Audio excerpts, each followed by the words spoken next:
Hi guys, how's everybody doing? I'm Patricia, and I am doing a series on little lessons that I learned in high school or from my parents that I see that kids are not being taught some of these things. My son's friends come into the house, or his girlfriend comes in, and I give them something that has cursive writing, and they don't know how to read it. I ask them if they want to make a smoothie. They don't know how to run a blender. They don't know about paying bills, and they just spend their money like it's going to be an unlimited supply. And that bothers me a whole lot. So I'm going to make sure that I at least give out what I know. This may not be fact. This may not be the same thing for everybody, but this is what I know. Today, I wanted to go over meal planning. And meal planning involves writing down at the beginning of the week, writing down a meal plan for the rest of the week for all 7 days. And every day is just for the dinner, though, because basically breakfast is breakfast food and lunch is leftovers from yesterday. So this is what I got. I went to Barnes & Noble, and they had these pads, and this one says this week. It only has Monday through Friday, so I'm pretty sure it's a business type thing, which I am not. So I use the notes for next weekend. I just put Saturday and Sunday on there. So you can't see it very well because it's just a terrible color, but it has the names, and then it has about 8 lines that you can write on. And then when you've done that, you can start making your shopping list for the week. And this is something that's very important. You do not go to the grocery store hungry, like ever. Okay? So when you go to the grocery store, you need to have all your ingredients written down. And these are only ingredients that you don't already have in your house. If you're single, you can make whatever kind of menu you want. If you're married, you have to take your spouse into consideration. If you're living together, you need to take your roommate or other significant other into consideration. If you have kids, that's a whole other ball of wax. Because you're going to have one kid that likes this, but another kid likes this, and they don't like that, and they don't like that. And oh God, please, somebody stop the madness. So I got to the point where I was making 4 meals. One for my husband, one for my kids, and one for me. And my kids, there's 2 of them. So that's how it gets to 4.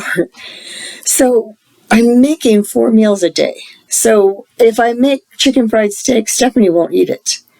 So I either give her leftovers or I make something else for her. The thing with my daughter is she's underweight, so we are still trying to get all of that under control. So we need to make sure that she eats. If your kids are eating fine, you don't need to make sure that they have separate meals from everybody else. I do, when I go to the grocery store, buy extras for her, but I never go hungry. Because when you go hungry, you start buying stuff that you're hungry for right then. And you get it home and you realize, I can't cook this for dinner. I just wanted a snack. Well, that didn't work, did it? So make sure that you don't go hungry. Eat something right before you go. And when you're making your meals, don't make your meals when you're starving. Okay? Because this leads you to put down stuff you're hungry for right then. And then tomorrow, you have something on the menu you don't even want to make. So, yeah, make sure you're full when you're doing anything that has to do with meal planning, grocery shopping, or any of that.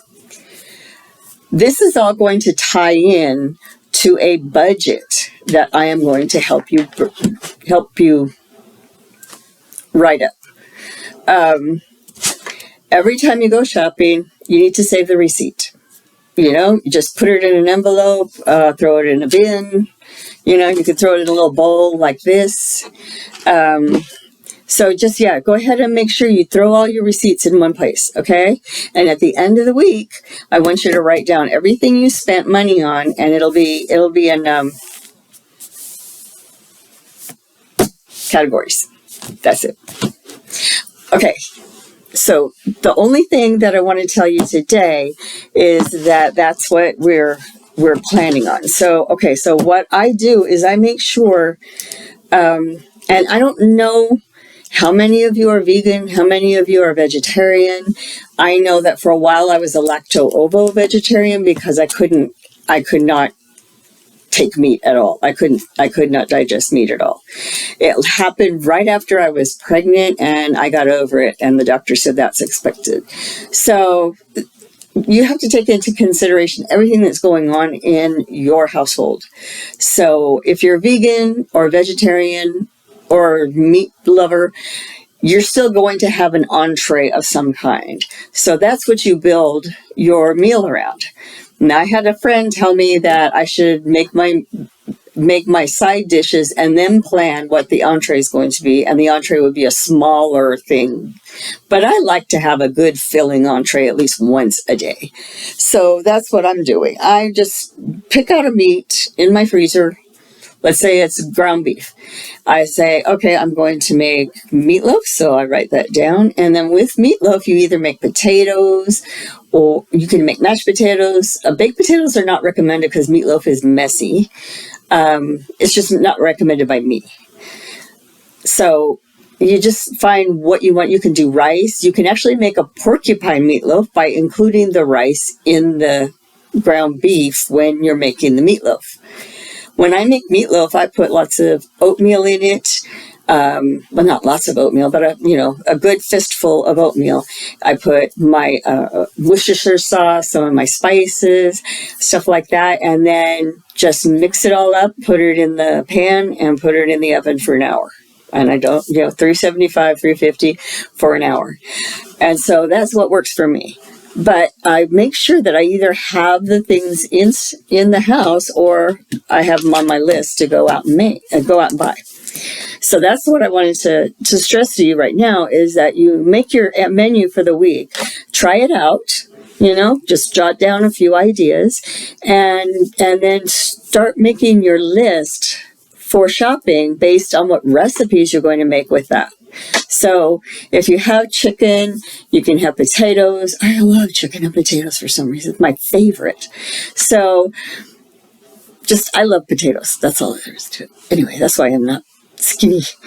So that's all I wanted to say today.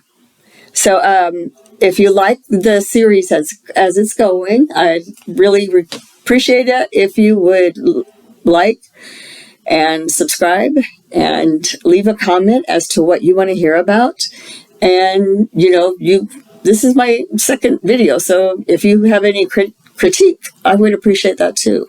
So I wasn't real super prepared today because this weekend was just a mess. And my son had a friend over who stayed the night, and he was a wonderful kid. He's a really, really wonderful kid, but he's not my kid. So it's just hard sometimes to have other people in your house. And me and my daughter being like introverts like crazy, having other people in the house is a little bit stressful, but Carl was a joy. He was a very big joy to have in here. So today I am making this purse. Okay, it's just a plain old pair of jeans. I am making this a Nolans purse, a New Orleans, Louisiana purse. So this is one mask I'm going to put on the purse. So it's going to be in the corner somewhere. And I'm going to attach it by sewing it on. And then I've got Mardi Gras beads. And I've joined them together in a belt. So that's going to go through the belt loops. And then I'm going to have some ribbon to cover up this thing. This thing right there. So it's going to cover it up. So that's what this velvet red ribbon is for. Then I'm going to put a liner in it. Okay. And I'm going to decorate.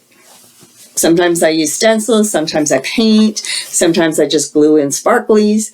But I always have, as I said last time, I always have my signature Google Eyes. That's how you know it's a Bojas purse. Okay, So I will see you all later. Take care and try your hand at that meal planning thing. Thank you. Bye bye.